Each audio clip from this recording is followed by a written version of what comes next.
like that? I do. How much water do you drink a day? Depends on if I run in the morning. My wife always accuses me of not drinking enough, and I say, well, I'll drink a Coke. Well, that's water, but it's caffeine. Yeah, I don't know if it matters. You know, you've heard studies where it matters and studies where it don't. But, you know, you're a runner, right? I am. How much do you run a week? I try to do between 18 and 20 miles a week. If I'm having over 20, it's a good week. I just go as I feel. I've got a group of guys I run with here in town, and we have a text that goes out if somebody feels like just calling it. We have several named routes that start at different places in town, and anywhere from 4 to 6 miles, and then maybe a little bit longer on the weekend. How many is in the text? Keep talking. About 27. 27. Yeah, but we usually have no more than like 1 or 2 that will actually chime in. So 1 or 2 or 3 at the most, maybe. You know, I'm involved in that in the cycling. Sometimes it gets annoying. Yeah.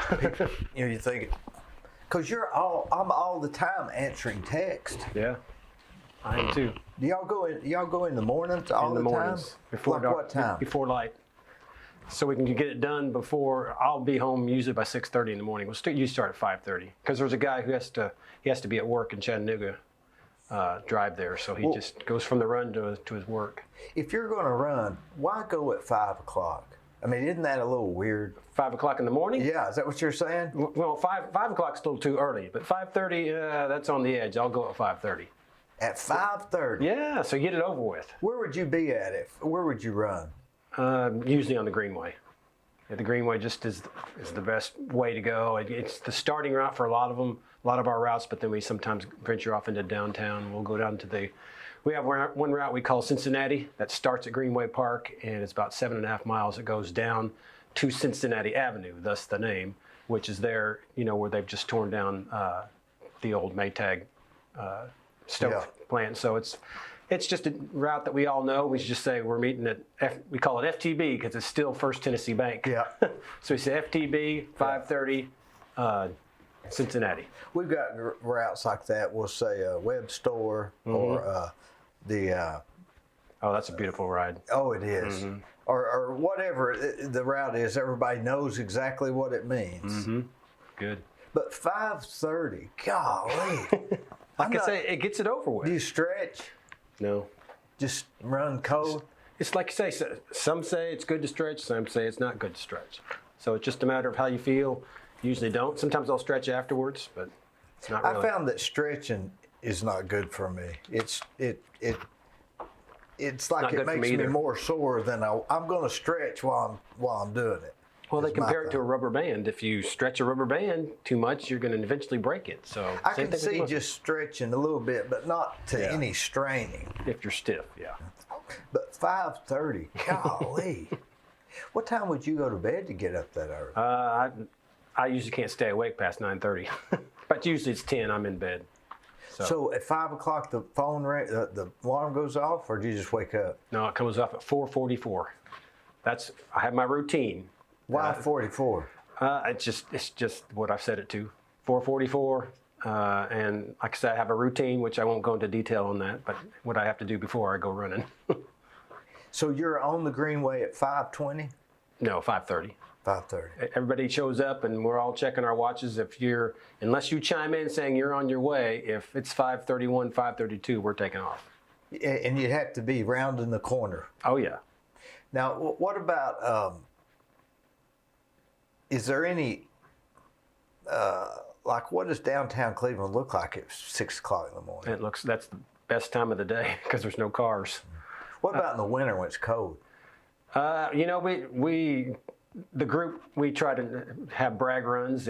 We've run when it's been like right at 0 a couple of times, and a few of us will have our beards going and, you know, the crystallized in our beards. Do you wear a face mask? Not if it is really, really cold like that, but most of the time we found that the less on the better, even in the really coldest times.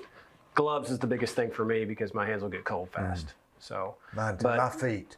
I don't like my feet getting I don't either. I have some socks that'll be pretty thick. I actually wear those hiking socks. Yeah. If I can keep my feet warm and my fingers warm, the other I can trick myself. Or Me something. too. Me too. But my fingers. Yep. And you can't function when your fingers can't function. No. It's.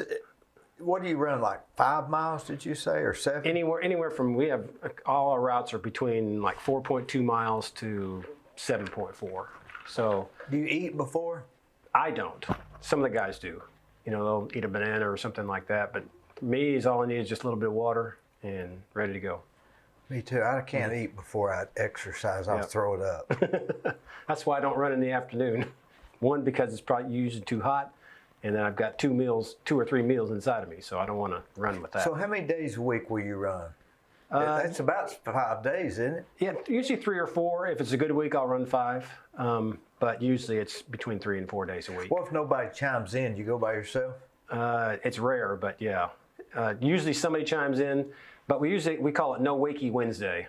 So we don't have to wake up on Wednesday. Somehow it's just ended up to where Wednesday is the day that we usually don't run. Yeah. But if 1 or 2 of us haven't run for Sunday, Monday, or Tuesday, we might just say, hey, anybody want to go on Wednesday? And you can get 1 or 2 takers.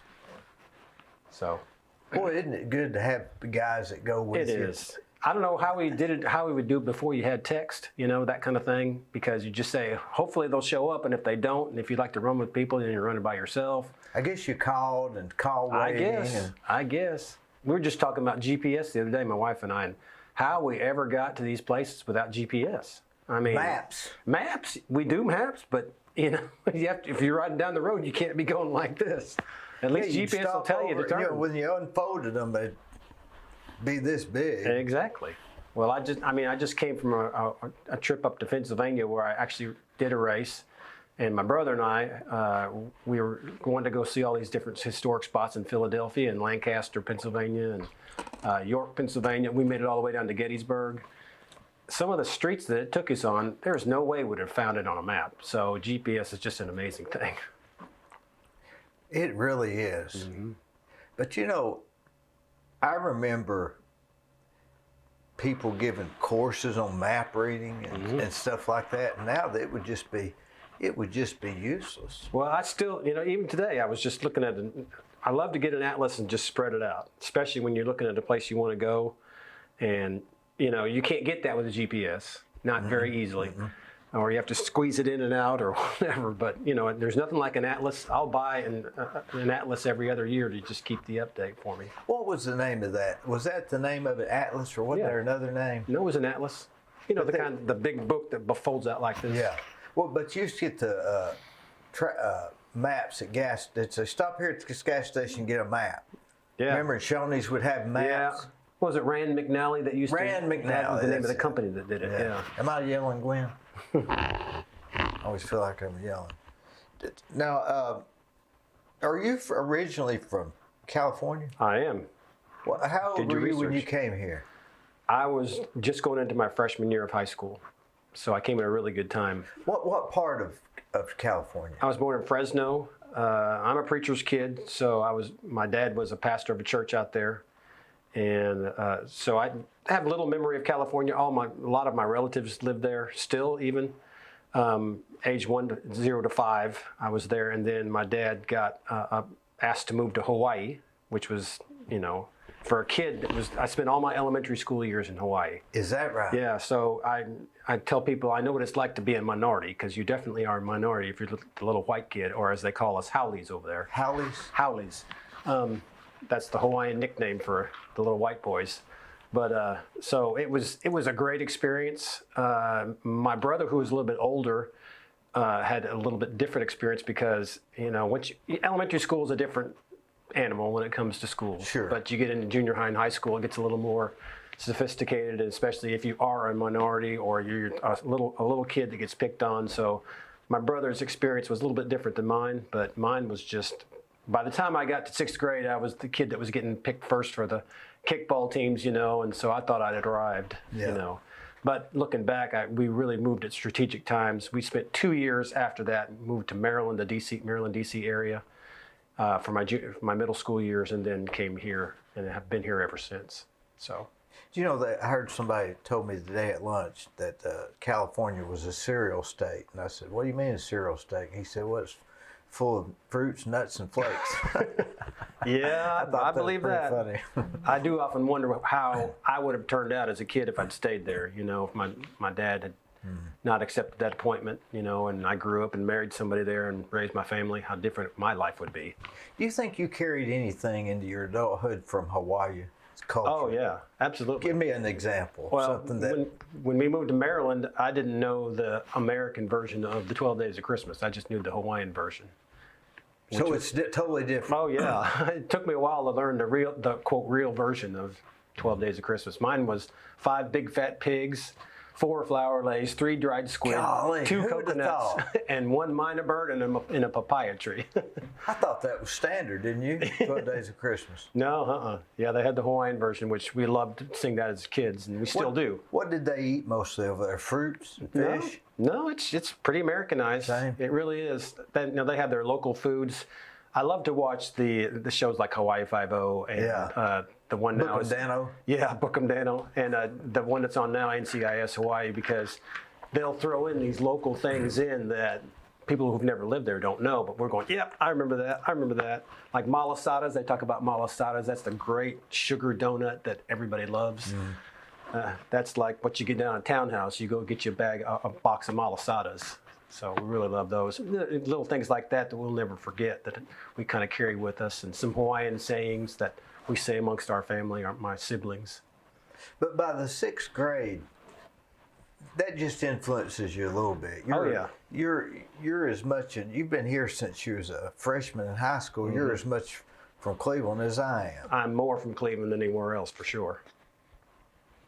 Did you come here with Church of God, your father? I did.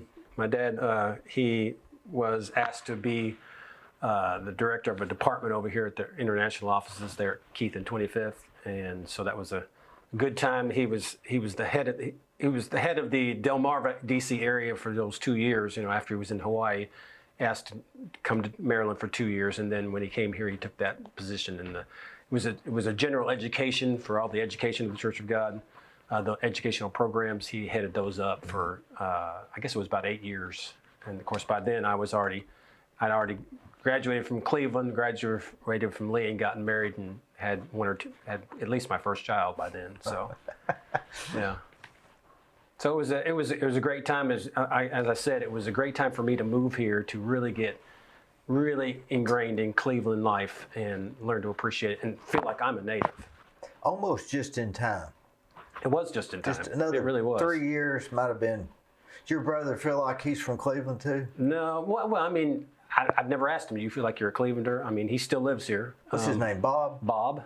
It sure is. When he moved here, he had 2 years in Hawaii high school and then 2 years in Maryland. He graduated in Maryland. So his high school time got split up, whereas, again, I'm grateful that mine was all here at one time. Nothing's worse to me than having to break up your high school experience. You want to be with your same group of friends and graduate with them. So, but I think my whole family feels like they're Clevelanders. All of them live here. My dad passed away about 15 years ago, and my mom's still here, and we're all Clevelanders. He did a great thing, but he knew what he was doing. He brought y'all to Cleveland, didn't he? Well, you can thank the Church of God people for appointing him here. But yeah, it was his decision to accept it. When you came here, did they have the assemblies? They still had the assemblies. Remember that? Yeah, they did. That was Church of God of Prophecy. I guess that's how he. Yeah. Oh, that wasn't the Church. I always get those confused. Yeah, if you're not Church of God, people tend to get those confused. So, but yeah, Church of God of Prophecy did have their assemblies here. You feel like you're a part of them. We were just talking today about the difference between Church of God and Church of God of Prophecy. There's just not a whole lot at all. What did they break off? They broke off in 1922, I believe. The leader of the Church of God, which Church of God and Church of God of Prophecy have the same roots back to 1886. And in 1922, there was a misappropriation of funds accusation at the top leader, and a group split off with that leader, and eventually that became Church of God of Prophecy. And for a lot of years there was some animosity there, of course, between those who went with the leader and those that stayed with the Church of God. But today we're all one big happy family. There's still two separate organizations, but feel like they're sisterhoods, really, sisterhoods, brotherhoods. Well, I'm Church of Christ. You're Church of God. Somebody else may be Baptist or Methodist, but aren't we all family on of the God? Same team? We're all on the same team. We're all with the family of God. What was it? In the Bible, Gamaliel told Paul, "Why are you trying to kill them? We're all on the same team." Basically, isn't that what he said? Absolutely, Paraphrased. absolutely, yeah. But I don't know why they have to divide them up. Well, and when you look at the Crusades and how violent all that was, is all in the name of religion, That's right. And we're humans. We're weird that way. Who do you think was the first Christians? I've always wondered about that.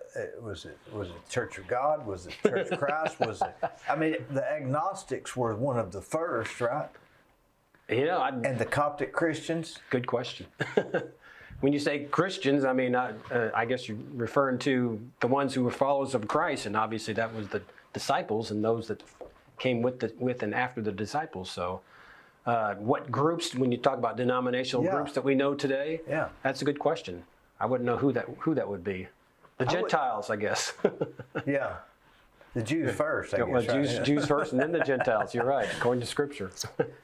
But all of that, I think that is what they call theology, the study of all of that. But it goes back to what you said. It doesn't really matter. We're all part of the family of God. So, if it mattered, I think he would have been more clear. Does that make sense? I think so. Those are all things we can ask him when we get to heaven. What about, were you religious in high school too? Or was you one of those? Now, when you say religious, what do you mean? I consider myself where I would stand out from the partiers, maybe. I didn't get invited to the really popular football jock parties, if you can categorize it that way. Yeah. Probably because I was seen as a Christian. Although I'm sure a lot of those claim to be Christians too. But and probably didn't even drink. Yeah. Exactly. Looking back, they probably didn't either. I look back and I think, that guy, whoever this guy or that girl, they were not bad people at all, No. and they didn't drink, and for all I know, they were Christians. Sure. Now, some you knew were not Christians, even though they might claim it, but in the reality of it, they weren't really doing. A lot of it was just rumors, I think. Right. A lot of it was rumors, and a lot of it was magnified much bigger than it should have been. Of course, you grew up right in the drug era, right? I guess. Well, I think was that a little we were before? past that. Here's the beauty about Cleveland, and I still think that's true today, is we are, I don't want to say we're isolated, but we're not like other places. I've heard so many people over the years say how Cleveland is just a great place to raise your family, and that's one reason my wife and I decided to stay here. We could have gone to a big city and made more money somewhere, or done something else, but the fact that when people talk about where they go to church as just part of their conversation, it means something, Not that church is everything, but it's a big part of what a lot of people in this town, how they identify themselves and how other people are identified. You talk about, well, there's a group that goes to Broad Street. There's the group that goes to First Baptist. There's a group that goes to the little small Baptist church, down in wherever. Everybody's got that connection, whereas you go up north. I know I'm speaking from my experience when I was up in Maryland, it just wasn't that way. We lived on the Church of God campground, which is where the offices were for the Church of God, and they didn't know what that was. When kids asked me when I first moved there, what religion are you? I said, I would say Protestant. Yeah. Because they wouldn't know what that was a Pentecostal. Yeah, they wouldn't know what Pentecostal was. What's that? Is that a cult? No, it's actual kind of movement. Yeah, at 7th and 8th grade, it's hard to explain. It's hard to explain. Yeah. So, but down here, it's everything's accepted. It still is. When I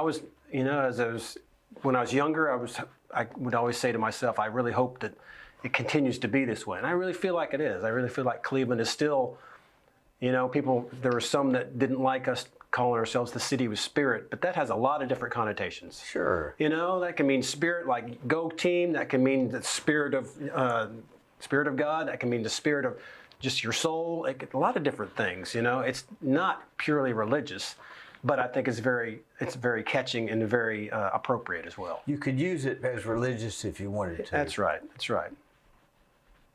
Do you think that the Amish? You said Pennsylvania. Lancaster, yeah. That's where the Amish. Pennsylvania Amish. Or don't they call them the Pennsylvania Dutch? They are Pennsylvania Dutch, but they're also Amish too. Amish, yeah. That was interesting to see that again. I'd been up there probably about 20 years ago, and just driving up the back roads to get to where we needed to go for our hotel, we picked the GPS route that said no tolls. So we didn't want to go on the interstate. We had to pay tolls. So I'm so glad we did, just to see the backcountry.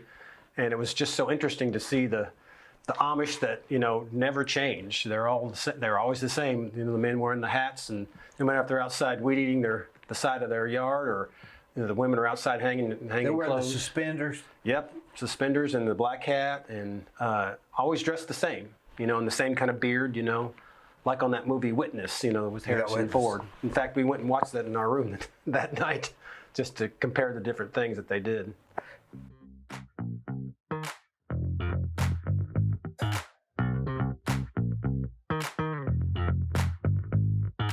Let me tell you about Capstar Bank. They're located in Nashville, Hendersonville, Gallatin, Athens, Madisonville, Sweetwater, Etowah, and in Cleveland at 950 25th Street and 3855 North Ocoee Street. I've used them. I like them. Give them a try. They're no problem.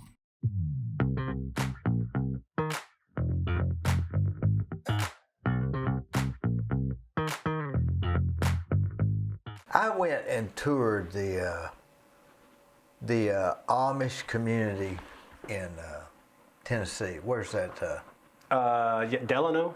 No, the one up there, close to Nashville, to the left, Lewisburg. Something like that. Yep. I don't think I've been to that one. They have a national park there. Oh, okay. The only national park that has a restaurant in it.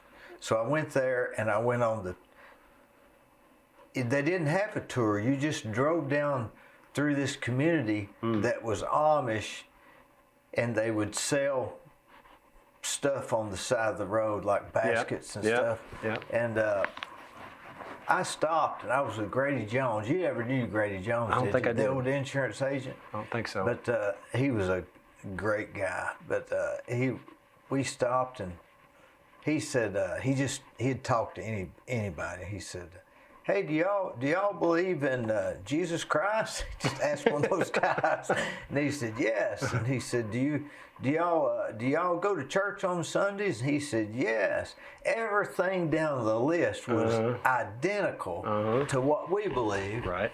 And then he said, "Do you know the song Amazing Grace?" And the guy was clueless. Interesting. Had no clue. And the only thing I asked him, I said, "Why do y'all wear those uniforms?" And he said... Oh, you were asking these questions. No, Grady was asking, but I asked him the one question. I said, "Why do y'all wear those uniforms?" And he says, "It's just a tradition." So it wasn't a religious thing. Interesting. That's interesting to know that. Now, Talk about the hats and everything? Oh, yeah. He said it's just a tradition. But Grady asked if they were exactly like we were till he said, "Do you know the song Amazing Grace?" And you'd have thought that they would have known that. Maybe they don't sing a whole lot or don't do hymns. Maybe Nate just their own kind of songs. I don't know. Have you ever read that or seen that documentary? It's 6.5 hours long about the whole documentary is about religion and the songs that were sung. I think so. Per the time frame. And it was about all the people that came from the Scotch, Irish, down through the Alleghenies, which we'd call the Appalachian Mountains, and how their songs changed.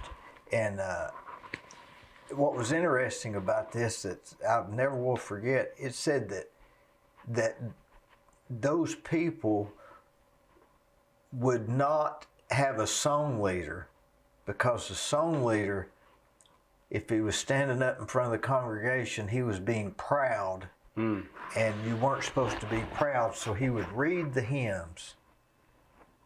Interesting. And somebody would stand up and start singing, and that was what they got the phrase raising of the hymns. Ah, interesting. Which is why we probably stand today in church. Yeah. Got to stand when you sing the hymns. So a lot of this evolves, I guess. Yeah, it sure does. So they call you the Mr. Greenway? Yeah, that's one of my nicknames. I'll take it. It's not bad. Not bad. When did they start this Greenway?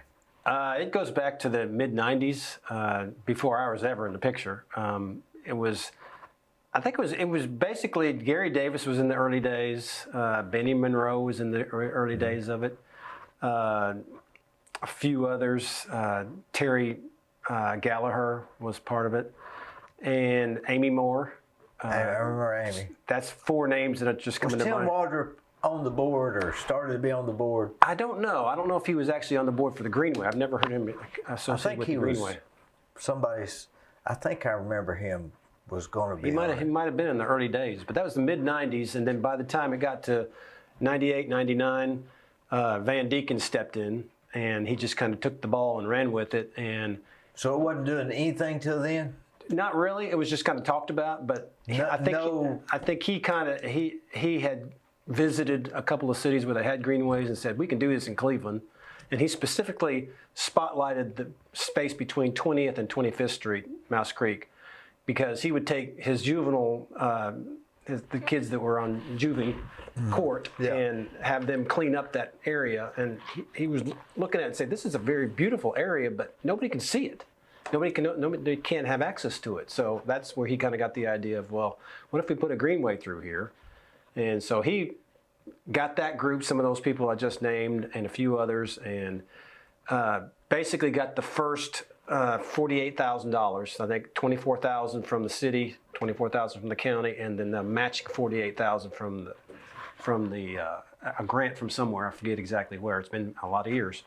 And they took that money and put that first quarter mile on the ground with the asphalt in front of the Church of God offices. It just ended there at 25th Street, Church of God offices, and then crossed the creek right there at Kingsway Press and came and dead-ended right there at 20th Street. And that quarter mile served as the only part of the Greenway for a lot of times. And I worked at the Church of God offices, so I watched people traverse that area back and forth. And wondered why they did it. I didn't really know what a greenway was back then. So fast forward to about 2004, I was on the board of directors for the Chamber of Commerce, and the two bodies had come together the city and county had come together and realized that, this thing is going to get bigger than we think. We need a body to kind of oversee this. And so they had a number of people of which they chose the Chamber of Commerce to have a representative. Jerry Bohannon, who was the president at the time, asked me to, as off the board, say, would you mind just being our representative on this board? And I said, yeah, okay, another committee, Yeah. And I've never looked back since then. The good thing about the Greenway, that was 2004.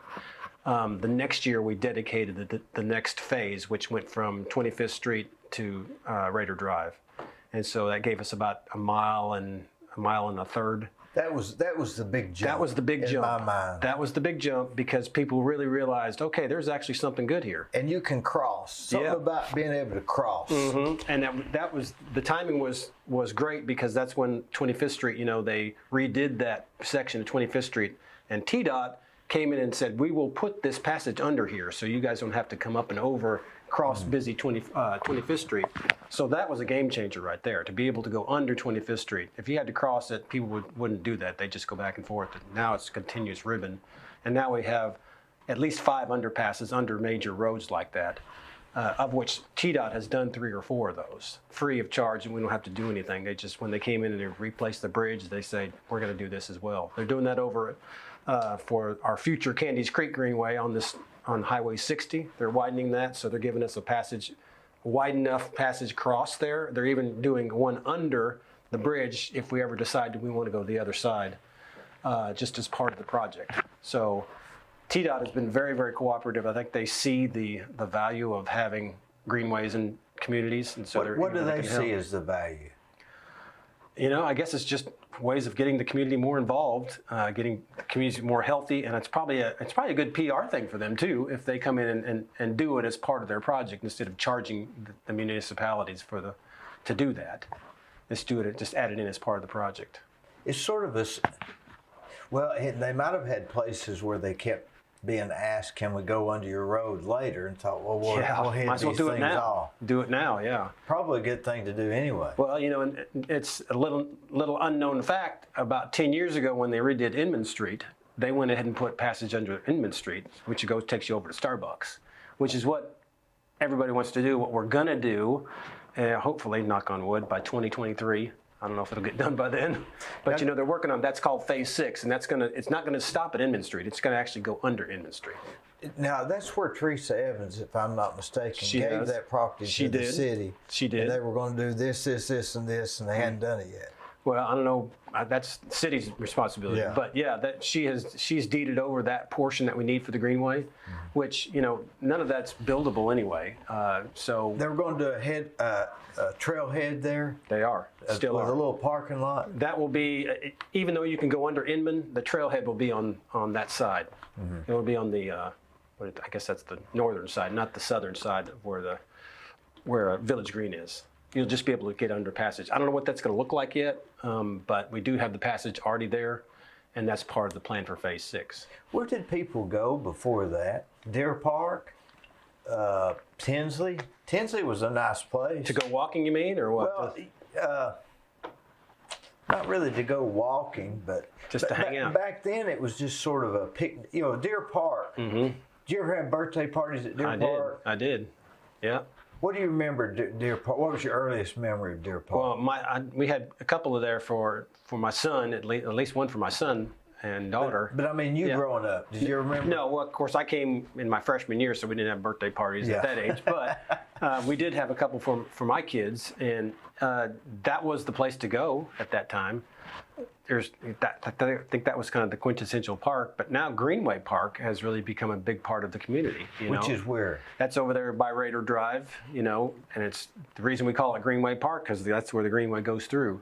We've got the pavilion over there and that stage and the playground. And the theater thing? Yep, that outdoor stage, which is where they had movies in the park on Friday. Yeah. So, and that has really become a big part of the community, and it is really incredible. It is. I'll be honest with you. It's just really incredible. Well, what was that before? It was just a piece of grass next to the First Tennessee Bank, before the Greenway came through.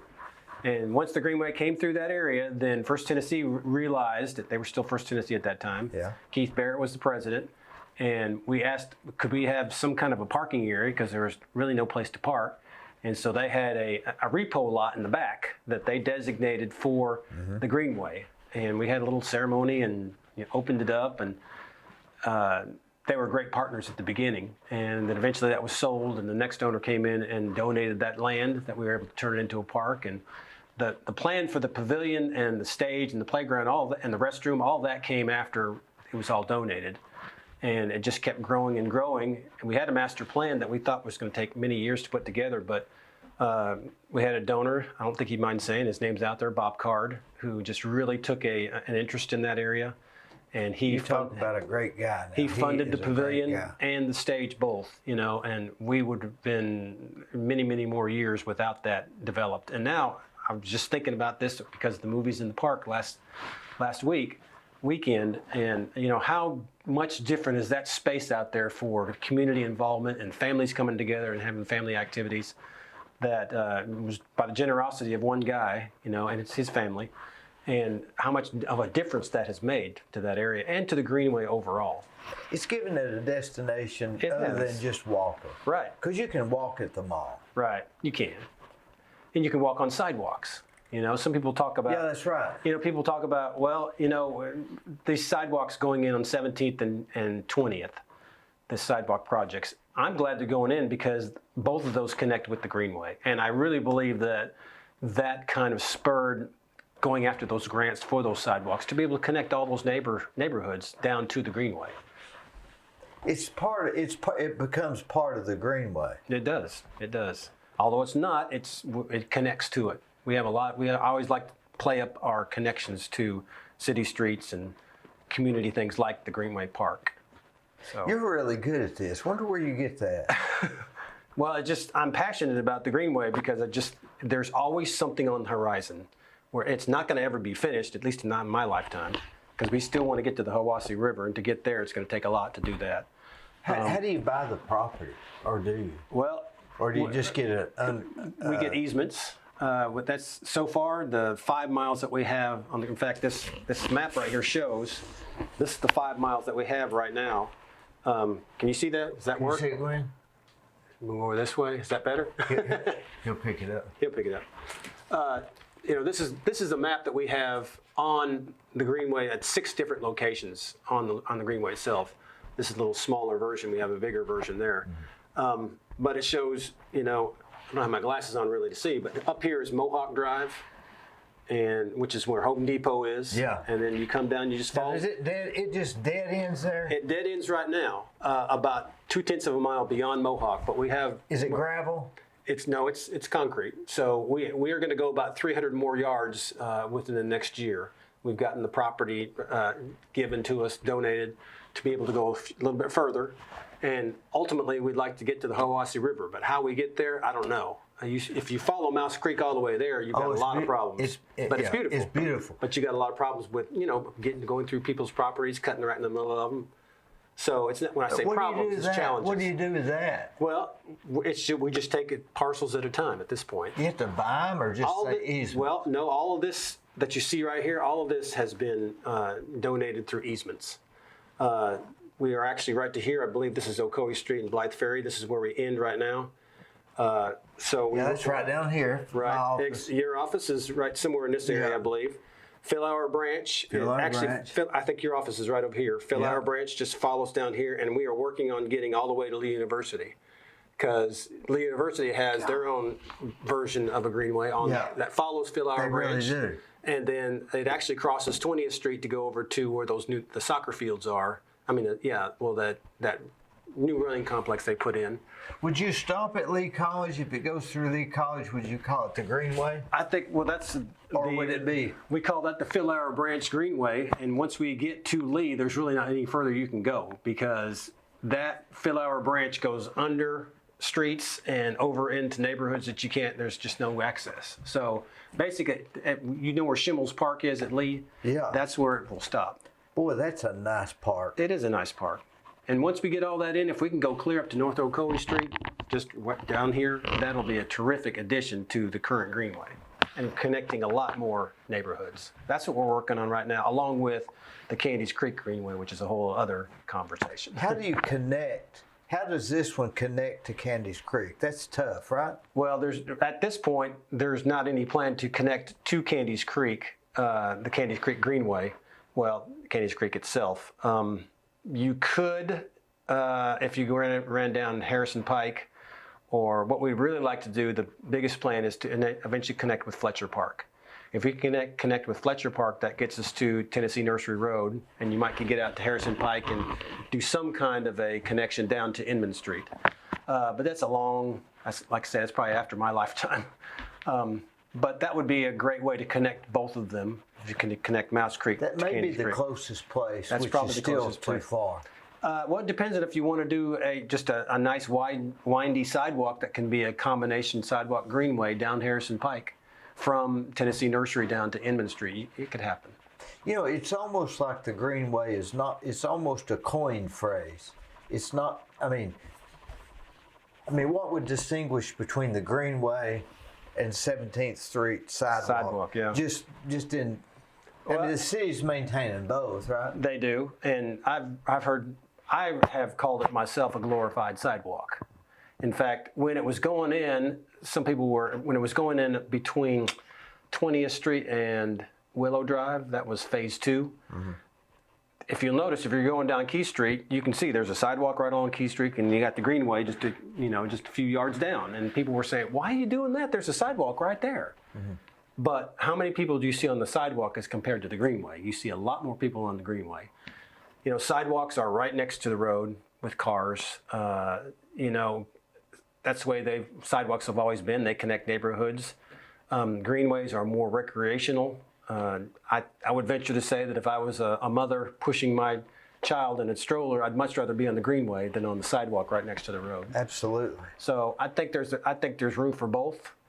Obviously, the greenway came after that sidewalk along Key Street, so you're not going to tear up a sidewalk on Key Street. There's no reason to do that. But it does serve as a great extra place to go down the greenway whenever it's flooded. Because if we have a big flood, that's our go-to spot, is up there on that sidewalk down Key Street. We've used it many times when it's been flooded. It's almost dangerous to be walking right down Key Street. It is. Somebody texting or something. Yeah, exactly. All it takes is just one, swerve, and it can be a disaster. Does the city have to? You say there's grants that will put sections in. Yes. Oh, yeah. That's the way we've gotten most of this greenway in, is through grants. So you have Mostly some TDOT guy at the grants. city's writing grants, applying for grants, and Well, a lot of the first 2 or 3 phases came from Amy Moore. I like to give her credit for that, because she was on county and city staff. Well, I think she was just on county. She was a county planner before she went to the place where she is now, and she was constantly writing grants, not just for the greenway, but she got the grant for phase 2 and 3. Which is a good 2 miles of the main sections of the greenway. I'm not sure who got the grant that connected the Tinsley Park portion, which starts at Raider Drive and goes all the way to Tinsley Park. Phase 4, which I like to call it, goes from Tinsley Park to Mohawk Drive, and that was mostly done in-house. That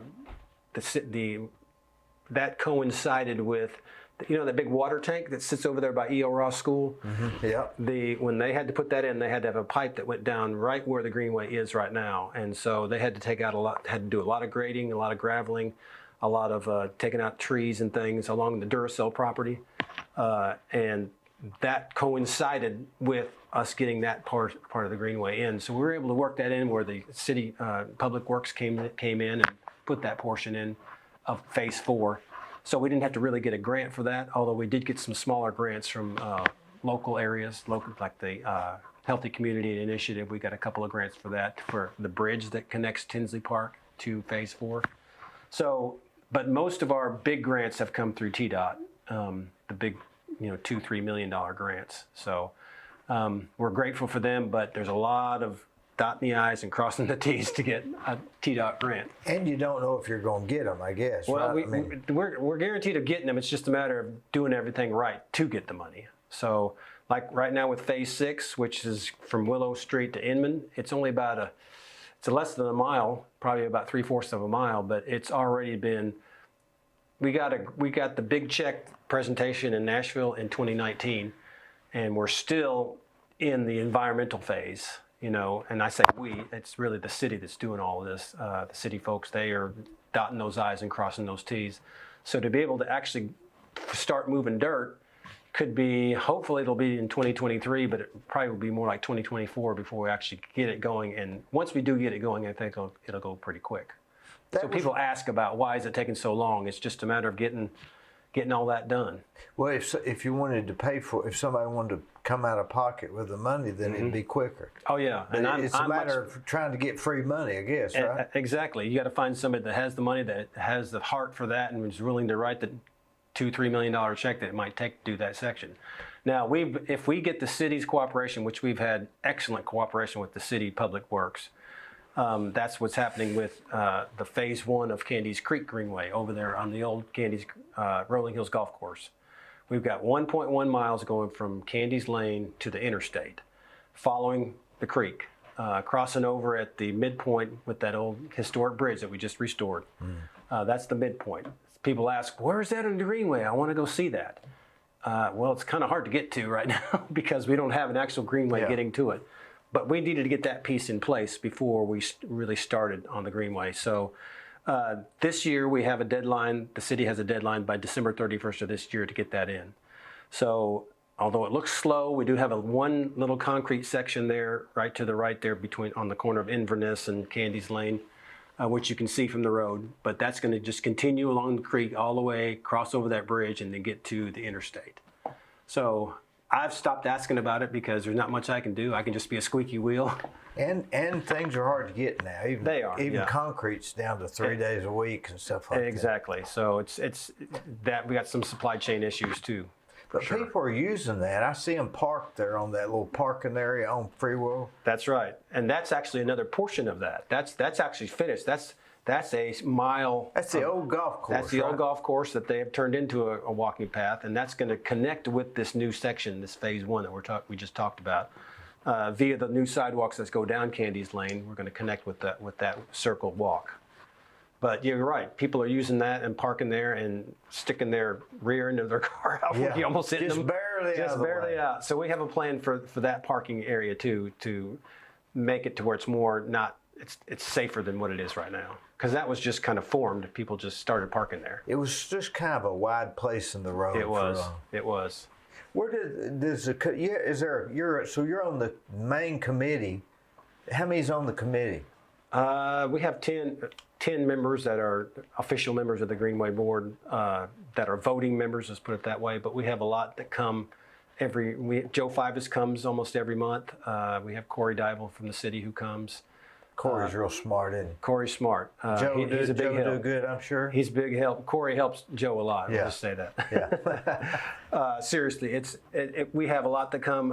Patty Pettit will come. She's over the city parks and recreation. Yeah. So, because I tell her when she's not there, I said we're making decisions that's going to affect your department. So I hope you know that. She understands that. So we have a lot of people that come. We have a couple others from the county that come regularly, and it's a great group to work with because I think they all have got the passion for it. They've all been appointed by either the city, the county, or just at large. Again, we have 10 people on that, including me. So it's fun. It's rewarding, and like I said earlier, there's always something going on. There's always a project out there. You got the Phil Branch Greenway. You got the Candies Creek Greenway. We got phase 6 of this Greenway, of our current Greenway that's in the air. All of those balls are jumbling out there. There's nothing that's just kind of dead. Everything's working. Seems like that would make for a long meeting. It depends. It depends on if we have anything to report. Do you have agendas? I'm usually provided an agenda, yeah. Because if you didn't, you'd just be talking about 6 phases. Exactly. And go everywhere. Well, and a lot of times I find that we'll talk about the same things over and over because there's just not any progress on them. Like phase 6, for example, there's just not much further that we can go until we get certain things done. So unless Corey or Joe says there's an update, I won't even give an update at a monthly meeting. But probably every couple of months we're able to give some kind of an update on phase 6. Do you have as an example? Do you have a framework for your meeting agenda in your computer? I do. I change a few things every month. And sometimes, if there's not enough that I don't want to waste people's time, I'll just say, hey, we won't have a meeting this month. So, or there's nothing's changed since the last month. So, what nights do y'all meet?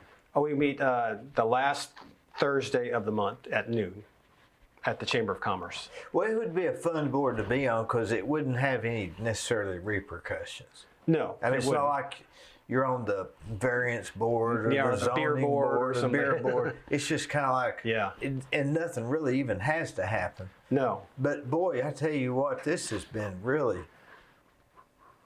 a great thing for Cleveland. It really has. And if I talk to 100 people, 99 of them will say that they love the Greenway and they see the value of it.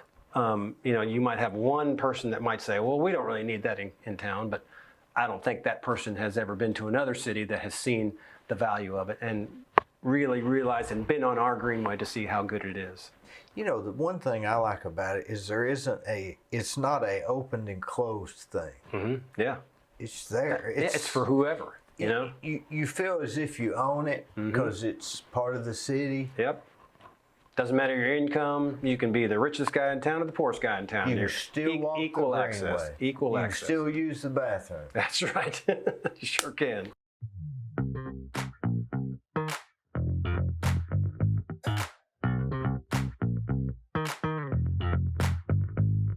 Hello, I'm Dee Burris, and most of you know me as a general contractor. In October of 2020, I started a podcast that I call The Discussion with Dee Burris. Each week, I have conversations with interesting, informative, and fascinating people from Cleveland and Bradley County and the surrounding areas. You can watch the discussion at deeburris.com on YouTube and Facebook, where we would ask you to please subscribe. It's free for updates and notifications of new shows. It's no problem.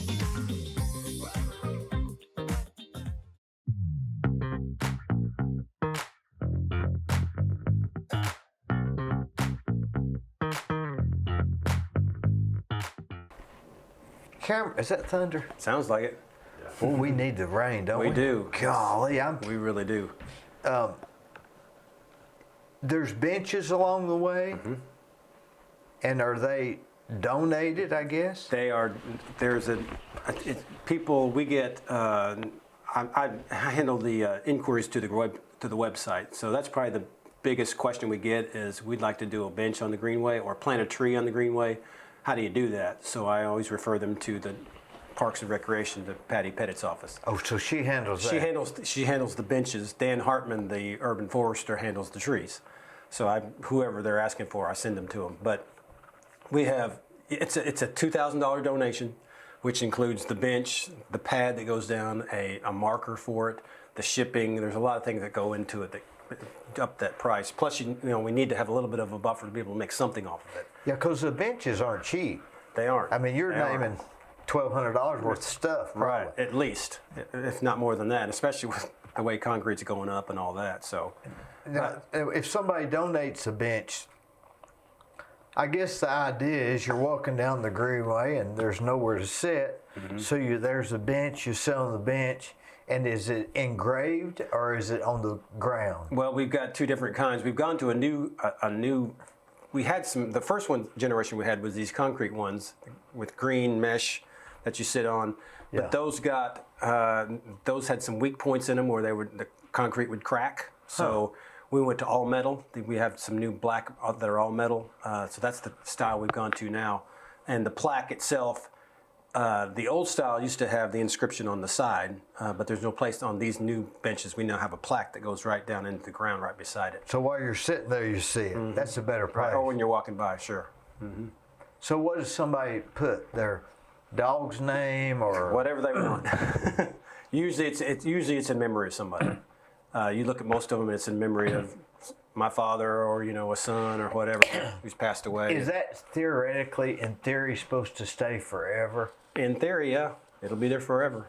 Can they change the words? If they want to pay for it, I guess. So they just have to get an engraver to cut. I don't know that that's ever been done before, but and if it's plaque, then it's not an engraving thing, I guess, right? It's just a plaque. Well, no, it's an actual engraved, the stone kind of plaque. Oh. And that kind of engraving. You'd have to change the stone. And the first generation, you have to change the entire bench because it's embedded into the bench on the side. Do you ever walk around somewhere downtown or somewhere and there's a plaque that's dirty and old and we don't even notice it anymore? Right. I don't even know if one that I'm thinking about, but how many generations does it go before people ignore the plaque? Yeah. I can't think of any plaques, but... Well, the good thing about the Greenway is people are going to continue to use it, and I think the only way that they'd lose, that, like you're talking about, it gets, covered over or whatever, is if, years and years of floods and washing over and nobody pays attention to it, But isn't there a plaque up at that church where all the limestone is in downtown Cleveland? Yeah. There's a plaque on that church, I think, or on the fence. It's been there about that girl that got killed. Yeah. Remember that? What was her name? Myra Inman. The one blood with the mausoleum. The mausoleum. What is that plaque? It says something besides just her name, I think. I think it just talks about how she died and all that. I forget. We don't even know. Yeah. Well, I guess I don't want to venture into the backyard of that church, into the courtyard of that church. It's too far. Yeah, I guess. But people do it, though. I mean, I'm pretty sure it's open to the public. I've been there maybe once or twice since I've lived here, but and I drive by it all the time. So. But we don't notice anymore. Yeah. But plaques are important. They are. Just like gravestones are important. You know? Well, that's something that's almost going out of style, isn't it? Gravestones. Gravestones? Well, that is something that I'm always interested in. I've been to the grave sites of every president, past president, and I'm fascinated by the way that the way they're characterized, no matter what their leadership style was, or if they were a good president, bad president. You see the different ways that they are memorialized. It's really interesting. In fact, I saw two on this trip I just recently took with my brother up to Pennsylvania and Lancaster. Lancaster is where James Buchanan is buried. And, he's the guy that preceded Abraham Lincoln. James Buford Buchanan, is that right? I don't know if it's Buford, but Yeah. it is James Buchanan. Yeah. But some historians regard him as the worst president we've ever had.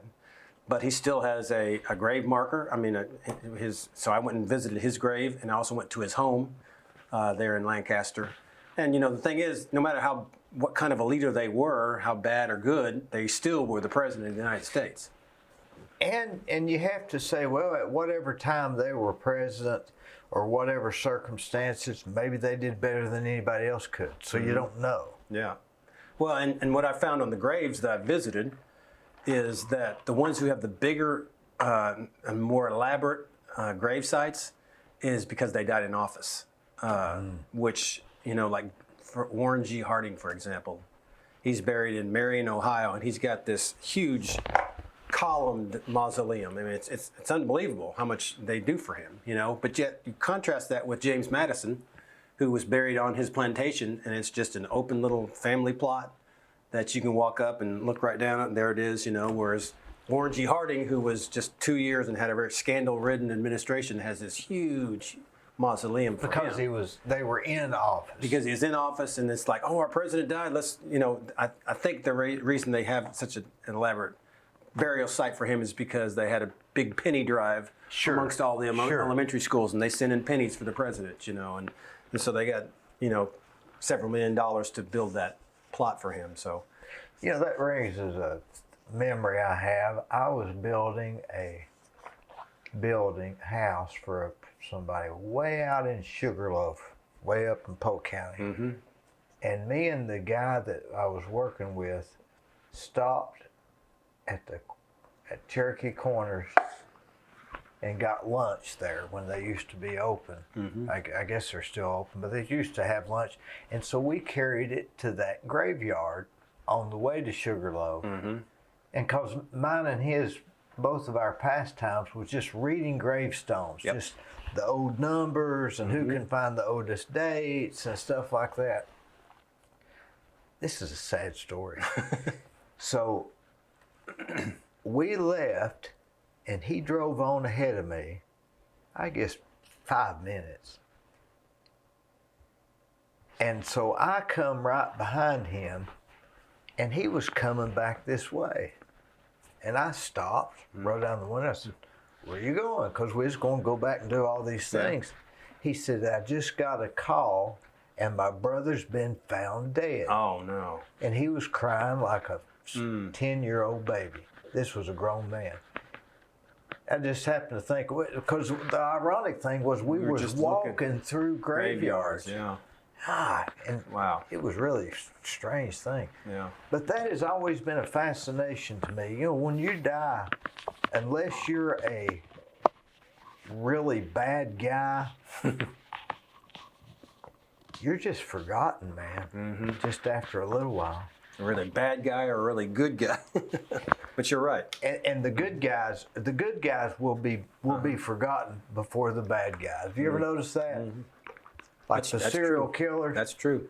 You can go this week and see 5 documentaries on TV on serial killers, and there won't be one on a president or General Patton. You're right. Or the Nobel Peace Prize winner. Hadn't really thought about that, but you're right. Yeah, very scary people. That's. You think people will eventually do away with gravestones? I've noticed there's a place in Benton, the church, they don't allow gravestones. Interesting. Just foot markers. Yeah. Well, it makes more sense, and it's a lot less expensive. That's for sure.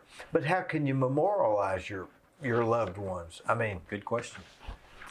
of course, it's just a date, and it says he loved golf or a saying or a So it's only a certain size? Yeah, your whole thing is reduced to 5 words: loving father, loving mother. Yeah, doesn't tell much about you. There's no history. Yep. Well, that's if we're just talking about visiting graveyards and the presidential graveyards and things like that. That's the commentary on you forget. The graves that I went to go see this last weekend, I had seen 20 years ago with my father. And, the thing is, they haven't changed. They're still the same. The word hasn't changed. They're still dead. They're still born on the same date. It's a resting place is so final. It really is. And I guess, just speaking from my own experience, my father's buried up in Mount Olive Cemetery. He died in 2005. And I can probably count on one hand how many times I've actually gone up there. God. Now, my mother, she goes up there regularly. But I know he's up there. It's a comfort to know he's up there. But do I feel bad about not going up there to see him? I'm not sure how to answer that question. I don't think it shows any less respect or love for him or memory of him. I still have great memories of him, but I don't have to go up to the actual headstone and see him to pay my respects in my mind. People might feel different about that. If they do, they still don't do it. Right. I mean, they may go for the first 2 years or something. Right. I probably went in the first year more than I have been since the 14 that followed it. And you might have went to that gravesite more in the year after he died than the more times you saw him the year before. You know. In the succeeding years. You're right. Us as humans are such crazy. we're so many ironies about how we think and how we do, isn't it? And it's like grieving. I mean, some people feel different about grieving. If if a loved one dies, if your spouse dies or a father or mother dies, people grieve different ways. And some people will get on to people, well, why don't you grieve more for this person? Well, everybody has their own way of grieving. I have to look at my own. When my father died, I wasn't sure I grieved right or enough. I grieved at different times and privately, but in public I didn't grieve like some people maybe thought I should have grieved. I think it's a matter of perception, and everybody's got their own way of doing things, not just with grieving, but with anything like that. I'm not a big proponent of judging how anybody grieves or how they handle their marriage or how they handle anything, because you just don't know what that person's thinking. You don't know what they're thinking. Or where he came from or how they're thinking. And you can't judge them for that. You can't judge them. No. You have no clue. That's right. It's like somebody telling you how to raise kids that hasn't had kids. They think they've got an idea, but they have no idea. That's exactly right. I mean, there's just so many variables. Yeah. You just can't name the variables. Yep. And what they went through before they got to that point in their life. So many variables. And what type of person they were at that time. Mm-hmm. You almost got to say, was it winter or summer? Because even little things can affect it. Mm-hmm. Oh, yeah. Yep. But there's nothing worse, I think, than having a friend die and not trying to imagine, to commemorate them and thinking about. I had a real good one of my best friends died this last week, and I was going to the funeral home, and it was right in the middle of the day, and they didn't have, they didn't have the body there. It was just a meeting of the family. Yeah. Well, I went by early, signed the book, and they had his pictures from before I knew him, and I didn't want that image. You want the I wanted the image that I had in my mind, and I don't want that disturbed. And I left because I didn't want to see pictures when he was 15. Yeah. I remembered him when he was 58. I have a It's funny you say that because, I'm weird. I like to read obituaries. And it bothers me when an 85-year-old man has a picture of when he was 17. Yeah, some of his family probably want him to be remembered that way. But when he died, this is he looked like this when he died.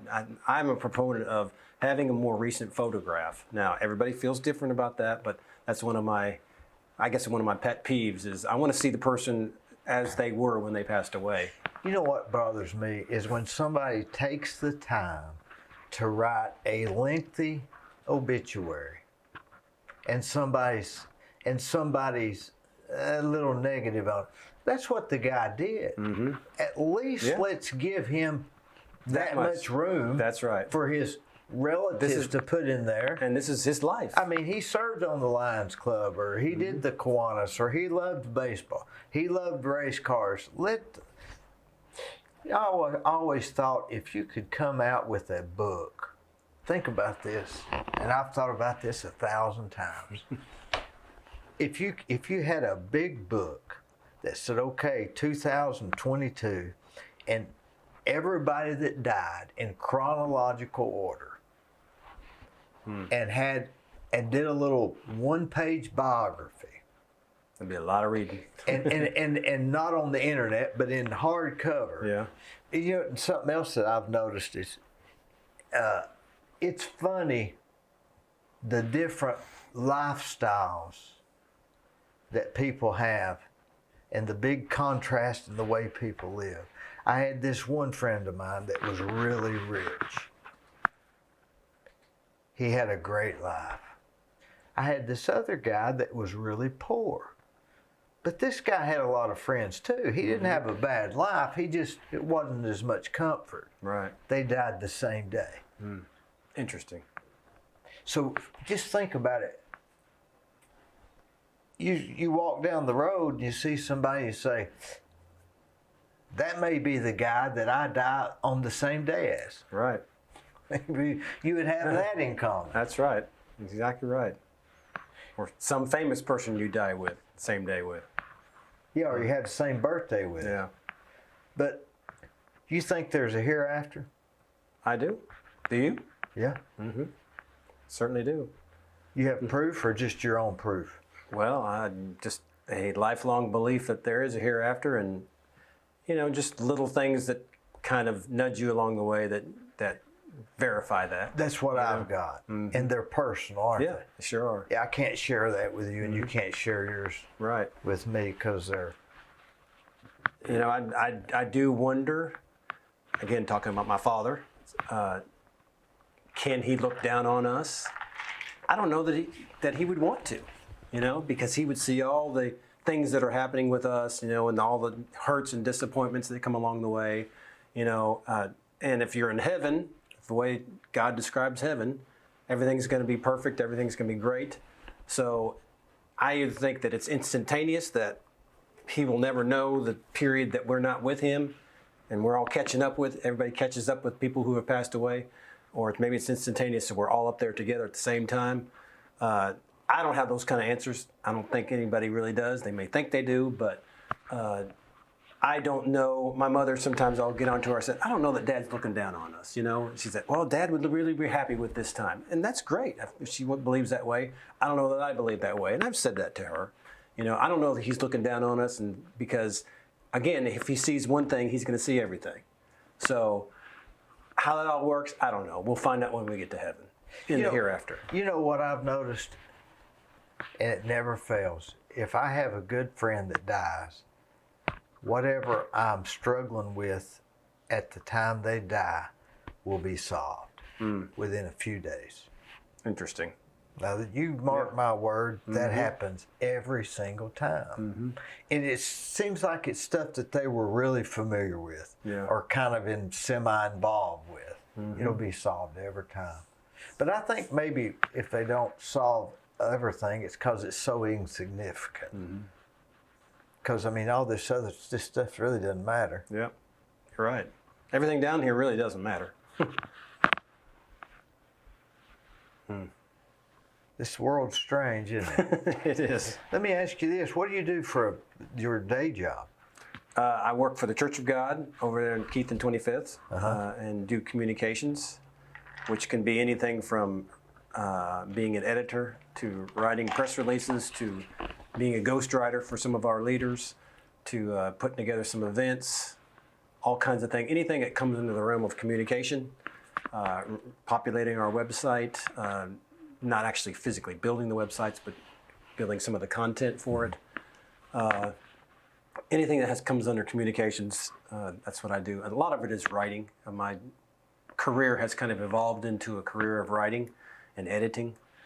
Something I didn't really predict when I was in college, something that I didn't think I would be doing, but it's something that's kind of fallen into my wheelhouse, and I enjoy it, of course. I feel like I've got a gift for it. People talk about, I ask for articles or things, can you write me an article on this? And they say, oh, I don't know if I can do that. And to me, it just comes automatic. Just give me a few facts, I can turn it into a press release. Why is that? Where did you get that? I don't know. And you can always say it's a gift that God gives you. God gives people different talents. Were you like that in high school? Well, I don't recall liking to write. Even now, if I have a big writing project that I know I've got to get to, once I get into it, I'm great. It's just starting it. That's the big thing. So I think that's, and if you're asking about what I did in high school, if I had some writing projects, I did. I'd go back and look at those, and to me they're kind of lame, kind of because I've improved over the years. But I don't know if it developed back then or if it just developed once I got into my career. That's a hard question to say, but I never predicted that I would be a writer as a career, because I never really saw that as a career. Does that make sense? It wouldn't be something we would have gone to school to become a writer. That was John Walton, right? Right. He always wanted to be a writer. But that's not you. But there's so many things that writing is connected with that gets you to other places. So, even this little column that I write for the Greenway, the only reason I do that is because I want to keep the Greenway out in front of the public. But if I wasn't a writer, I wouldn't be doing that, because it would be a struggle for me to do it. But I've been writing that column for about 12 years now, and I just started it wanting it to be just kind of an every other week thing, which is what it is now. But when I started it, I just kept coming up with weekly ideas, and I would submit them, and the banner would be kind enough to run them. And so that just kind of developed along the way. And so now it's turned into a column that I look forward to writing if I have something to write about the Greenway. And it's amazed that I'm amazed myself that I've been able to come up with 12 years worth of topics to write about the Greenway. Yeah, because like right now, what would be the topic even? Well, the last one I just had ran a week before last. It was about easements. We talked about how you get the properties, and I told the stories without naming any names about how we got the properties along the current 5-mile route we've got. Every bit of it has been given without being paid for. They've all just been granted, easements have been granted by the owners. And we're in the process now with this part we've already talked about on Philhour Branch, working with the property owners along the way. And, that involves, the Seventh-day Adventist Church down here, and also the VFW. The VFW has already signed an easement going across their property. We're working on some of the other property owners in between there, and then going on down. So, there might be a couple places we might have to do a little go around or whatever, but every one of them have been willing to give easements along the way. And that's a blessing. If somebody this is the way my crazy mind works, but if somebody gets hurt on the easement, can they sue the property owner, or is that? That is one of the things about giving the easement, is that it goes over into the city. So if somebody trips on something that's in front of your property that used to be your property, but you've now given it over to the city, it becomes the city's liability. And you still own it. It's just an easement. We don't want to give anybody ideas, but but yeah, it is now the city's property. Yeah. That little easement. They have to deal with Jimmy Logan. That wouldn't be fair.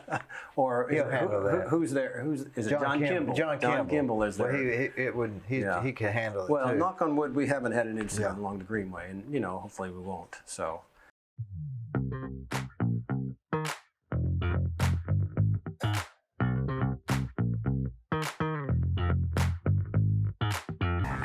If you want residential or commercial plumbing, give Rick's Plumbing a call. Call Jason or Josh. They'll do you a good job. I use them. I've used them for years. They're no problem. Come on. Woo! One.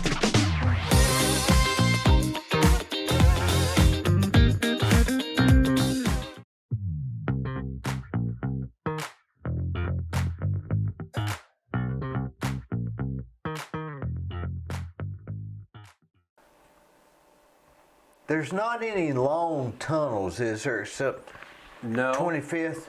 25th is probably the longest. Semi. Yeah.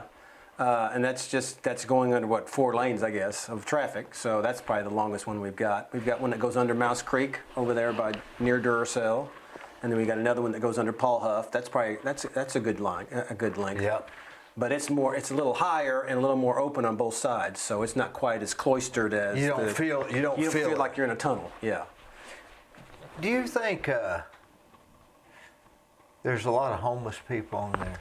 Well, but if we get one complaint, that's the biggest complaint we get. I don't really see them on there. No, I think the biggest problem we have is over there between Paul Huff and Mouse Creek, but the homeless encampment is on the other side, and so they'd have to cross the creek to get to the Greenway.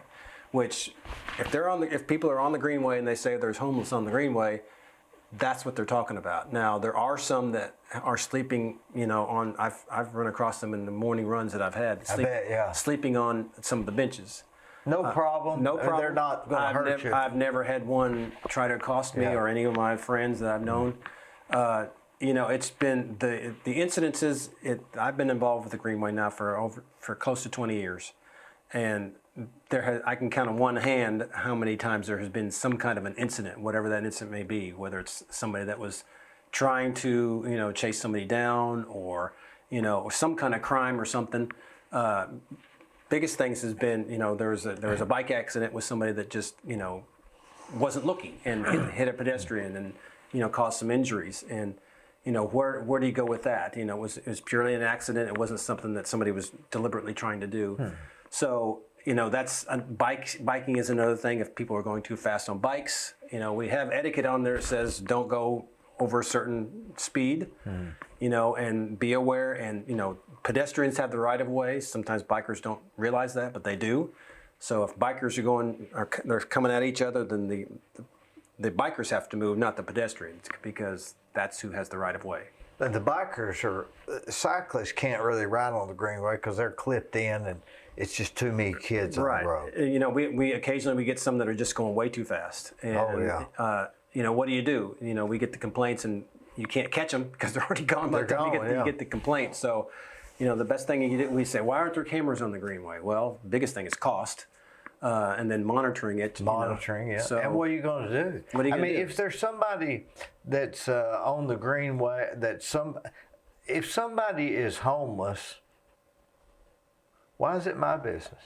Yeah. You get to think about it. Why do I care? As long as they're not. Well, we try to be as diplomatic as you possibly can, and just say, but what are you going to do? Here's a great example. We. At Mohawk Drive, we put a nice one of the corporations here in town gave a nice donation to trellis. To put the thing that's over there right at Mohawk Drive, some nice stone columns with Greenway at the top, and somebody put on Facebook, why didn't they give that money to the homeless? Okay, you're going to solve the homeless problem with the money that was given specifically for that project? No, you're not going to solve that problem. You can throw $100,000 at it, and it's still not going to fix it. And that's not what the people that gave it wanted to go to. They gave it specifically for something that would be, in commemoration of the celebration of their company. Yeah. So we were happy to do that, and looks nice. That's where I get on the Greenway at. There at Mohawk Drive. Yeah. Mm-hmm. So that was given specifically for, and they actually just gave the money with no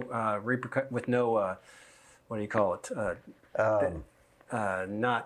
There wasn't any requirement for the money. Yeah. But we gave them some ideas, and they said, yes, we would like to do it for that, and that's what we came up with. And which, of course, it has a nice little plaque on there. I forget the name of the company, but I should know it. But is there a water fountain on the Greenway? There's several. At the restrooms? At the restrooms and 2 or 3 other places. The Rotary Club has funded a couple of them. A couple of other organizations have funded them. Now, sometimes they don't work, that we get complaints about that too. But for the most part, they do work. They try to shut them off in the winter because if they freeze up, then, you got a problem. Does somebody unlock the bathrooms in the mornings and lock it at night, or leave it open, unlocked? That's the city's call, because there has been some problem with homeless sleeping in there, and if people want to use it, they've actually kept the door locked, and so they can't use it at all. The people that are in there are locked it, and they'll stay there, sometimes way past when they would ordinarily open them.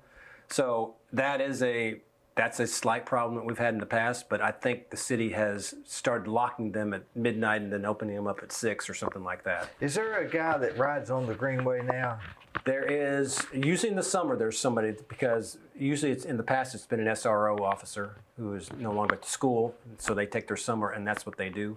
Just monitor it. And again, I can honestly say I can count on one hand how many incidents we've had in all the years that I've been involved that would require policing of it. There might be somebody, I don't like the way that person's looking at me walking down the Greenway, and I've actually seen that too. But what are you going to do about that? What are you going to do about that? It's hard to police all that stuff. And it might have been you. Yeah. Might have been Were you me. carrying a baseball bat? Yeah. So there's dilemmas, but that's not just us. That's every public place, no matter if it's a greenway, if it's a sidewalk, if it's a downtown unlit place in the downtown. It's problems that are not unique to our greenway, so we just deal with them as we can. You ever wondered why we didn't have? I don't remember seeing homeless people 25 years ago, No. and I don't know why they're here now. I mean, it's kind of a phenomena that I'd like to know the answer to. I don't think it's anybody's fault, but I mean, why do we have them now and we didn't have them then? Or did we have them and I didn't notice them? Or just because we continue to grow, and by the percentage of our growth, we're going to get homeless people. It's almost like the city wants progress and they want to brag and say, hey, we've got X number of homeless here. Mm-hmm. That means we're that big. Yeah. So we're the winner. Yeah. We've got 5 liquor stores and 2,000 homeless people. We won. You wonder if there's an exact percentage that works for, that corresponds, Yeah, and why would that correspond? Yeah. I don't know why that. Larry Presswood, I had him on here. He said, when you get bigger, you have more homeless. It's a numbers thing. So I don't know. Interesting. Wow. What do you think the Greenway's going to go all the way, theoretically, from the Hiwassee River and how far south? Well, we were just talking when we took our break how I would love to see all 3 of the high schools connected by the Greenway. How that looks, how that happens, I don't know. We're almost there at Bradley. We're not far from Bradley, but you got to get across the busy street to get to Bradley. Do you have a designated crosswalk? That's one thing I've always liked about our Greenway is that what we currently have on the ground now doesn't require crossing any streets. Right. Going back to the illustration of a mother pushing her baby, she can feel very confident that when she's on the Greenway, she doesn't have to worry about looking both ways to make sure there's nobody coming to hit her. So getting to Bradley would be tough to do because unless you tunnel under the street, which that would cost a lot of money to do that. You can't go over, really. Can't go over. And the thing about going over, this is the same problem they talk about over at Lee on, there in front of Lee University, the kids that are crossing that street all the time. Yeah, they got the... If they could put an overpass, well, how many kids are going to take the time to go up and over and back down when they can shoot straight across? I'd be right across in a second. Exactly, and especially if you're a teenager. Yeah. So that would not solve that. And same thing with the Greenway doing that. We could, especially that's even a busier road. It is. So connecting Bradley, that would be a challenge unless we just had a dedicated crosswalk that could have a light on it or something like that where people could go across. But that's the thing that y'all that's the way we have a Greenway board. That's exactly right, and that's what makes it interesting. This what'd you call that?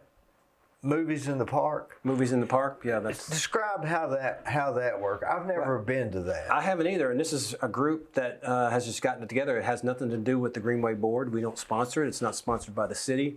I forget what the group's name is. I think it's from a local church, but I heard it on the radio on Friday. That's how I knew it was happening. I heard it on Heartline. What they do? Rent it? They all they have to do is reserve the park, the pavilion. Well, I don't know what they actually reserved, but they show it right there near where the stage is. So I don't know if they actually rented the stage because it costs to rent, the pavilion or the stage. Well, they have a screen. Yeah, they just put up a big screen and How big? I don't know. I hadn't seen it, but it's been very successful. I mean, I think this is the first time they've had it since COVID. The last time they had it was 2019. It's I believe. almost like the old Starview Theater. Yeah. Oh yeah. But you just bring your own chair and. Yep. Pop. How many people know the old Starview? Yeah. That's a lost cultural thing. You weren't here then, right? I remember Just seeing it. after- I never went to it, but I remember seeing it many times and driving by and seeing the movie up on the screen. I think I went one time. I remember exactly where it Maybe. was. They had real good hot slaw. Yeah, I remember. That's right. That's where it originated. That's what Yeah. I hear.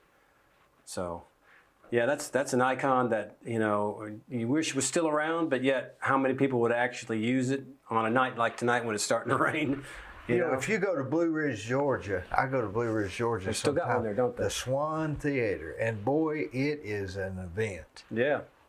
Well, it's fun because that's such an unusual thing now. And you can sit in the car. It's really pretty neat. Yeah. You sit in the car and you turn that speaker on, and you can walk to the concession stand. What's funny about that concession stand there are the ceilings are like 7 foot tall. Really? So you're really, it's kind of weird. And that's in Blue Ridge. Blue Ridge, Georgia, Yeah, I'm Swan Theater. I would want to do that. That sounds like fun. It's really fun. And Yeah. the kids go and play on the playground in front of it. Yeah. And they have you can watch 2 movies. It's like a first and a second or something. Interesting. I think Yeah. I'll do that here before long. It's really neat. But do they have? I wonder if that theater movies in the park if they have popcorn, or you just bring your own. I think you bring your own. I think I remember them saying bring your own. So whatever you want. If you bring your own chair, you bring your own popcorn and soft drinks, and it's just a time to get families together. That's all it was. Boy, the Greenway is a great thing. I believe that you're doing a great thing. Well, I appreciate it, and it's not just me. I get the pleasure of leading the board that leads the charge. Let's put it that way. Judge Van Deeken must have known that you were the guy for this. Well, he actually didn't have anything to do with it. He was already out of the picture. Well, who appointed you? I mentioned Jerry Bohannon. Yeah. When I was on the board of the chamber, he asked me to do it, and I don't know if he'd asked 2 or 3 other people before me, but when he got to me, I said, "Okay, I'll try it and see what." I'm it's all on the about. Cleveland Housing Board with Jerry Bohannon, and he doesn't do anything by accident. I assure you. I like Jerry. He's very, very. If he asked you, he had a reason. Yeah. Well, I appreciate Jerry. He's a good friend. Do you think that the Greenway is going to have more features, or is this just? Do you think it's going to be something that the city in the future is going to say, "Man, we got to maintain that Greenway"? Well, I mean, I imagine they're saying that right now with the Greenway Park and everything else that goes along. We haven't even talked about what's going on Candy's Creek, along Candy's Creek. No, for some reason I don't connect that to the Greenway mentally. Well, it's going to be a whole new Greenway. It's not going to connect with this one at all. It'll just, it's like you got a shopping mall over here and you got another shopping mall over here. So, But it's not part of this. It's not connected. So to me, it's not part of this. The original Pringles. right. The original Frito-Lay. Well, the Mouse Creek Greenway will always be the original. To me, it's the original. But The original moon pie. how many people? What I'm hoping is how many people will discover the value of a greenway once we get it over there on Candy's Creek. And I have no time frame, so don't ask me about a time frame because there's so many variables out there about getting it done. But eventually, hopefully, within the next 2 years, we'll be able to go from Fletcher Park down here in the south all the way to the Candy's Creek Cherokee Elementary School. And that's about 5 miles. So, and that's all following Candy's Creek. how we get there, there's still a couple of places that are questionable, but we've got a pretty good idea of where it's going to go. At least on one end, and then on the other end, and then connecting the pieces in the middle. We'll be able to connect 2 schools, Candies Creek and Cleveland Middle. We'll be able to connect. There'll be 2 churches along the way, Westmore and Westwood. So many connections, and then all the neighborhoods that are all in between there. Yeah. And there's a new park that's going in. I don't know if you heard about the new park that Bob Card has asked to be named for Jim Sharp because it was property that he donated. Where is that at? That's going to be on the other side of Candies Creek. Candies Lane. If you got Inverness right here and Candies Lane, it's going to be over here on this side. So that will be the parking area for that first phase of the Greenway once it goes in.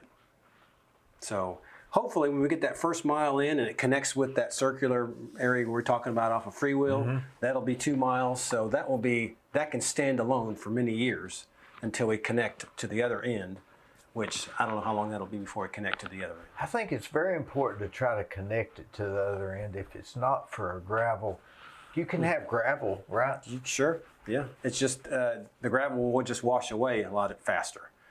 Do you have an engineer on your board that's kind of... No, I just use the engineering department to ask questions of the city. Like Brian Beck? Brian Beck, and he's got a few other people that are with him. Brian has been my go-to guy when it comes to an engineering question. So I just sent him an email last Friday. So because I have a Greenway board meeting coming up this Thursday, so I want to have an answer to a question. So I sent him an email, and I hope he can get me the answer. Brian is very passionate about the Greenway. He is. I've seen that over the years. He really is. And I appreciate everything that he's done to help speed it along as much as he can do, because a lot of times his hands are tied when it comes to having to dot those I's and cross those T's. Are there food trucks on the Greenway? No, that's a good idea. I'd love to see a food truck on the Greenway. There's not one that's like regularly parks there, but the Kona Ice Truck once in a while will be at Greenway Park. But there's not really a place along the Greenway where they can pull up unless they're pulling into, right there in front of Gondolier, Northway Plaza, or Greenway Park, or one of the other parking areas. And Monos wouldn't like that. Yeah, Monos he's unique. But he appreciates the Greenway. He appreciates every time I walk in, and I won't try to imitate him, but he say, "Mr. Greenway." He said, he calls me Mr. Burris. Mr. Burris, yeah. I went to the Chattanooga Chattanooga Lantern thing at Lakeside something, and I guess it was last weekend, and you pay $40 for this floating lantern, and really, yeah, and you set it in the water, and where does it go? It just goes out into the river, but it was a big crowd. And it was kind of neat. It was funner after you left than it was while you was there. but they had 6 food trucks, and it's amazing how they can Thai food, pizza, chicken, barbecue. How they get all that stuff in there in the truck? How they get all those ingredients? And the lines were. Yeah. I mean, they just absolutely couldn't manage them. Yeah. I mean, it was like. People would stand in line, and once they got in line, then the wait started because they had to hand it out the back door. That'd be a good business, wouldn't it? Yeah, it would. If you just sold pimento cheese sandwiches and a bag of chips, you'd get all the business. And have them made up ahead of time. Yeah, you get all the business. Yeah, you would. Pimento cheese truck, that's an idea. Just pimento cheese and Lay's potatoes. How you gonna beat it? There you go. That's a great idea. No wonder you're the man with the plan. I'm the man with the plan. Cameron, it's going to be you're really doing great things with this Greenway, and Cleveland is absolutely just blessed to have you working on it. And if you weren't carrying this torch, I don't know, man. You're a one-man operation with 9 people helping you. Well, again, we couldn't do anything without the city and the county's assistance. And the city helps with the logistics of things, and the county has been very good about with the Healthy Community Initiative grants, which are the grants that come from the hospital sale years ago. We've gotten, I think we're on our 4th grant from that organization, and that has been monumental in helping us get things like bridges. And they funded that recent bridge renovation of the old Dobbs Ford Bridge. This phase that's going in right now, they gave us what we needed in addition to another big donation we got. They gave us they filled the gap of what we needed for the material to put that 1.1 mile down. That's the reason why we have to have it done by December 31st, because there is a deadline to get that money. So the city's going to be putting it down, and the county will be paying for that portion of the money that was going to fill the gap for the concrete and all the other stuff that goes with it to get it on the ground. There's no ponds, are there? Ponds. Like ponds, like a. Oh, ponds, like fishing ponds? Yeah. Actually, there is one. If you remember the old golf course, there is one that's, I don't know how deep it is or whatever, but it's there. That's going to be along that way, along as we go Over on there, at the other one. at the Candies Creek. Yeah. When we do that. Now, there's none along the current greenway that I know of. Did you know that that was owned by Mr. Candies, the old Cherokee Indian that owned all of that property? Really? His name was Mr. Candies. Yeah, Candy. I think so. That's right. That's why the Candies Creek Cherokee is named such as it is. Wonder where he's buried. That's a good question. That's something that I think would be great for a show somewhere. Where is so-and-so buried? And somebody goes and finds that person's grave. Well, wouldn't that'd be a question for Debbie Moore. Where is Mr. Candy buried? And we could have a monument of him and a plaque that nobody would read. That's right. We know where the first sheriff is buried, right along where I go home every day. Where is that? That's right down on Georgetown Road to the right as you're heading north. Right before that construction starts there on Highway 60, they've got a little sign that says, I forget what the name of the sheriff is. Now that's a plaque that's what I was talking about. A plaque that we don't even notice. It's this little tiny spot of about maybe 10 grave spots, 10 grave markers, and one of those is the first sheriff of Bradley All right, County. so I'm heading under I-75. I'm going down Georgetown Road, and you'll see the green sign that says On the right? on the right, right before you hit the construction area. Don't miss it. That's interesting. It's right. I believe it is. It's right before you get to the Cleveland Middle School entrance. The first sheriff of Bradley County. There's a sign for it right there. Everybody that travels that way, I'm sure, has noticed it. But yeah, it's I'm gonna go interesting. look at that tomorrow. It's interesting to go look at. Now, I haven't gotten out and taken a look at it because there's really no place to park. But that little burial plot obviously was at the first of the 1900s. No telling what was around there before. Wonder who put the plaque up. I don't know. Could have been Debbie. Could have been. Some historian knew it was there and put the sign up. Cameron, it's been great, buddy. I appreciate it so much. Thanks for having me.